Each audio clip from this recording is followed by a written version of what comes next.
So we have here a map of ancient Greece. Right? Ancient Greece is not a unified country or kingdom, but it is composed of city states. Right? City states or the polis, basically, they're not as big as a state, but they are as sovereign as a state. Meaning to say they are independent and they are as small as a city. So the closest translation that we have in English to polis is basically the city state. Okay, so you have here a collection of different city states. Here from the part of Asia going to the part where you have Thrace, Macedonia, Thessaly, Sparta, Athens, Pylos, Corinth, Crete, and in between you have here the Aegean Sea. And philosophers, scholars, and even historians will say that the birthplace of philosophy and science is this small city state found here. It's called Miletus. Miletus is a small city state, but it's free, and it became commercially affluent because it was a port city, and since it's a port city, a lot of people are going in and out of it, and so a lot of ideas blossomed in Miletus, and from there, philosophy started, or at least classical Greek philosophy started, right? You have in the Ionian settlements, the Miletus, you have there guys like Thales, Anaximander, and then later on the other pre-Socratics came. Democritus, Pythagoras, and all these guys. We don't have basically the time to talk about all of them, but these guys basically have realized that they could study the world. They could study the universe, the cosmos, because the cosmos is governed by order, by laws, by natural laws. Let's just call it the natural laws. And these natural laws basically form part of the reality of the cosmos. And the brilliance of the human mind could actually understand them, study them. And hence, as I've said, that's the birth of science. Now, there are also other intellectuals that came. We call them the sophists.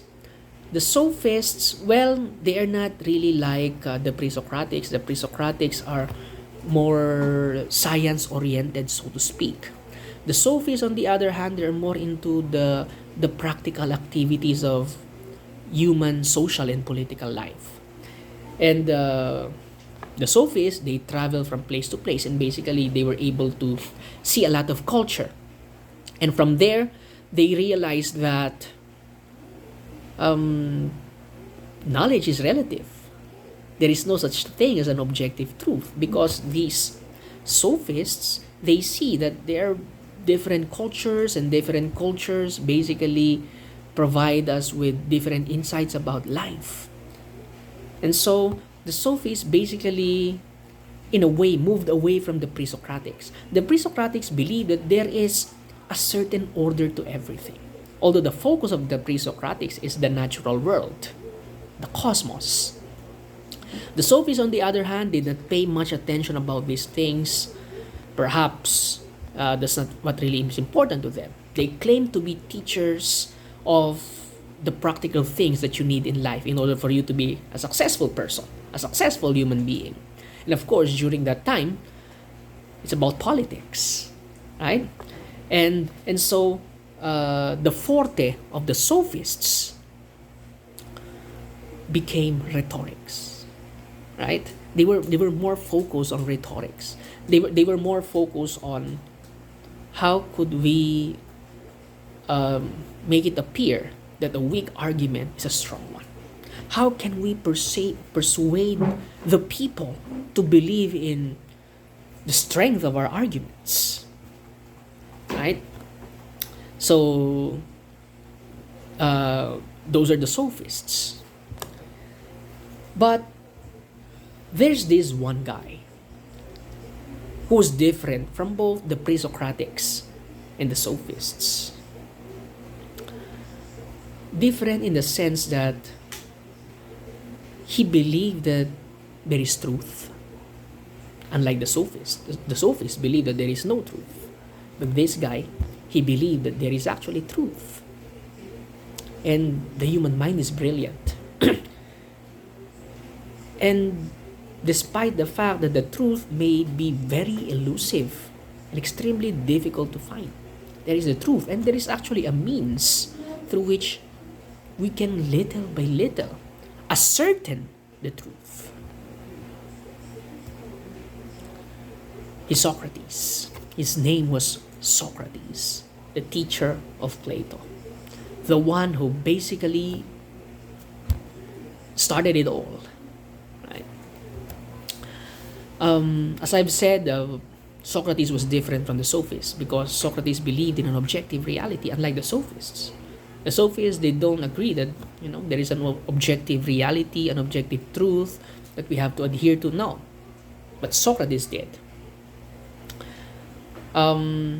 Somehow he kind of emulated the pre-Socratics. The pre-Socratics, guys like Thales, Anaximander, Democritus, they believe that there is a natural order. There is the logos in nature. There's a reason in nature. The world is basically built by natural laws, which the human mind can learn, can study, can discover. But the difference is that for Socrates, he did not focus on the natural world. Instead, he focused on the inner life of a person. So, he believed that there is a natural order to things. He believed that there's a reason to nature. And he extended that belief from nature to the inner life of a person, which we can say as a kind of moral psychology or moral philosophy. And Socrates believed that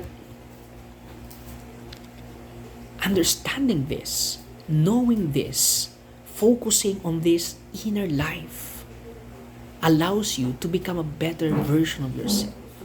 And as you go on, continue on this path, which he called philosophy, the path of philosophy, you basically live the good life. The good life is living a life doing philosophy, which basically means a life of continuous search, a life of continuous questions about who you are, about the nature of the good, about what is virtuous, what is vicious, about what is good, about what is wrong, and all these things. And this extends to the politics. This extends to the social and political world of the individual. Why? Because as what Aristotle will later on proclaim, man is a political animal. Socrates also knew this, although he was not really able to express it that way. But he knew it, that the life in the polis is, the intensity in the life of the polis is basically what allows us to become better versions of ourselves. We cannot achieve the best version of who we can be if we are alone, right? We'll never become the best version of who we can be if we are alone. We need people around us. We need teachers, we need friends, we need leaders, we need neighbors, we need craftsmen, and so on and so forth, so that we can nourish the intellect that we have. And so that is Socrates. So in classical Greek way of thinking, so you have the pre-Socratics. They believe that there is a natural order to the cosmos. You have the sophists who focus more on the human activities. They did not really focus on nature, and they did not really care about objective realities out there. What they really care about is how can we persuade you to believe us. And they teach this art, which later on is called rhetorics. Right? And by the way, The word rhetor is the Greek word for a politician. Okay, so now you know. And then, of course, you have the Socratic thinkers, the greatest trinity in classical Greek political thinkers: Socrates and his student Plato, and Aristotle, the student of Plato. We will focus more on the Socratic thinkers, or the thinkers that came after Socrates. Socrates himself, Plato, and Aristotle. But before we go into that, let's talk about nature first. What is nature? Basically, it means a character of a thing, right? Character of a thing. It means it's out there. Whether you believe in it or not, it will not change. This nature is unchangeable. Unchangeable in the sense that even our interference will not basically change these natural laws that serve as the fabric of our reality. Right? So it's the character of a thing, the kind of a thing. How does a thing work? What does it look like? What is its description? What are its characteristics? Right? So basically, the way in which the thing or the kind of a thing look or acts, how it behaves. And they are not made by men, not even made by gods. Right? It's out there. And it's objective. Right? It's objective. Nature is not known to nature itself, but it could be discovered by us. Right? It could be discovered by us. And as I've said, Socrates was able to get that notion from the pre-Socratics that there is natural law, and this natural law basically makes the fabric of our reality. But Socrates focused more on the inner life of a person. That even if we look at the inner life of the person, the moral psychology of a person, there is also objective natural laws that govern it. And it is the role of a philosopher. The philosopher is someone who pursues the good life, the person who pursues the truth at all cost. It is but the duty of the philosopher to try and unravel these mysteries. Now, it's not a guarantee that you'll be able to find the truth. Socrates is basically well aware of that. But nevertheless, that is the noble task that has been entrusted to us, as Socrates will believe. And so, the truth is elusive. The truth is difficult to find. Perhaps that is the reason that led the Sophists to believe the truth is relative, because they cannot find it. Extremely difficult to find. But Socrates believed it could be found, but extremely difficult. Extremely difficult. That's why Socrates will believe that the path to know the truth, or at least have an insight of the truth, is through the Socratic method, the elenchos, which means it's a method of questioning, asking questions. It's a method of refuting, asking questions and refutations. Right, later on in the next videos, I'm gonna talk more about it. Now, Socrates is a product of an Athenian civilization. He's a product of how life in the Greek polis works. As a matter of fact, and the entire classical Greek political theory is, shall we say, a reflection on how social and political life is conducted within the confines of the polis. You see, in order to know the inner life of man, because Socrates focused on the inner life of man, you also need to know the outside of man. Why? Because it's a part of who you are, and it's a part of us. You won't be able to study man if you will isolate that person. If you study that person in isolation, that's not possible. It's not gonna work.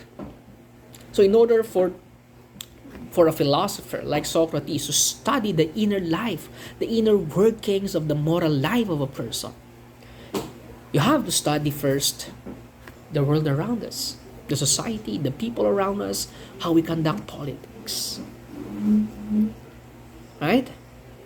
And you see, the Greeks preferred the polis because for them the polis is a political geographical space which allows them to become better versions of themselves, because it allows them to pursue art, to pursue politics, to pursue education.